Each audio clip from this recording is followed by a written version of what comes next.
राधे राधे सभी को। मेरे इस चैनल पे आपका स्वागत है। धार्मिक शास्त्रों के अनुसार हर साल सावन मास में पड़ने वाले सभी मंगलवार के दिन मंगला गौरी व्रत रखा जाता है। यह व्रत पार्वती यानी गौरी माँ को प्रसन्न करने के लिए रखा जाता है। जो महिलाएं मंगला गौरी व्रत का विधि विधान से पूजन करती हैं और अपने लिए लंबे और सुखी वैवाहिक जीवन की कामना करती हैं, उनकी कामना अवश्य पूरी होती है। जो महिलाएं उपवास नहीं कर सकती, वह मां मंगला गौरी की पूजन कर सकती हैं।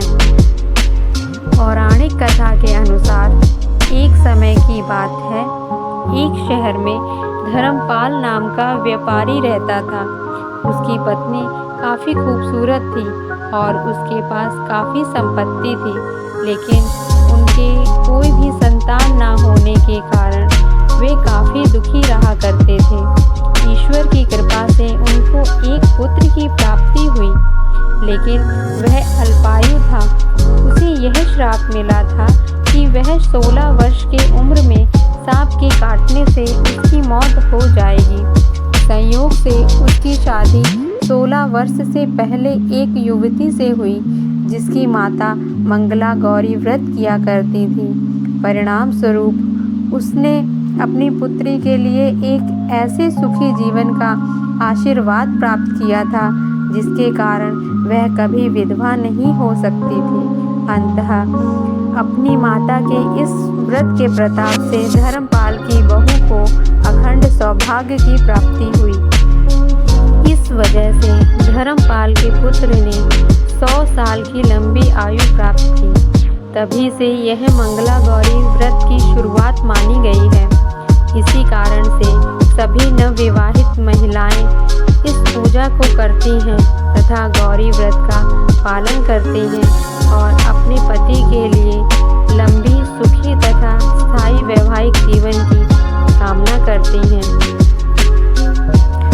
जो भी महिला उपवास का पालन नहीं कर सकती, वे भी कम से कम पूजा तो करती ही हैं। इस कथा को सुनने के बाद विवाहित महिला अपनी सास तथा ननद को 16 लड्डू देती हैं। इसके बाद वे यही प्रसाद ब्राह्मण को भी देती हैं। इस विधि को पूरा करने के बाद व्रती 16 बाती वाले दिए से देवी की आरती करती हैं। व्रत के दूसरे दिन बुधवार को देवी मंगला गौरी की प्रतिमा को नदी या पोखर में विसर्जित कर दी जाती है। अंत में मां गौरी के सामने हाथ जोड़कर अपने समस्त अपराधों के लिए एवं पूजा में हुई भूल चूक के लिए क्षमा मांगना चाहिए। इस व्रत और पूजा को परिवार की खुशी के लिए लगातार 5 वर्ष तक किया जाता है। अंततः शास्त्रों के अनुसार यह मंगला गौरी व्रत नियमों के अनुसार करने से प्रत्येक मनुष्य के वैवाहिक सुख में बढ़ोतरी होकर पुत्र पौत्रादि भी अपना जीवन सुखपूर्वक गुजारते हैं। ऐसी इस व्रत की महिमा है। मेरी यह जानकारी अगर आपको अच्छी लगे तो मेरे इस चैनल को सब्सक्राइब करें, लाइक करें और शेयर करें और अपना सुझाव कमेंट बॉक्स में बताएं।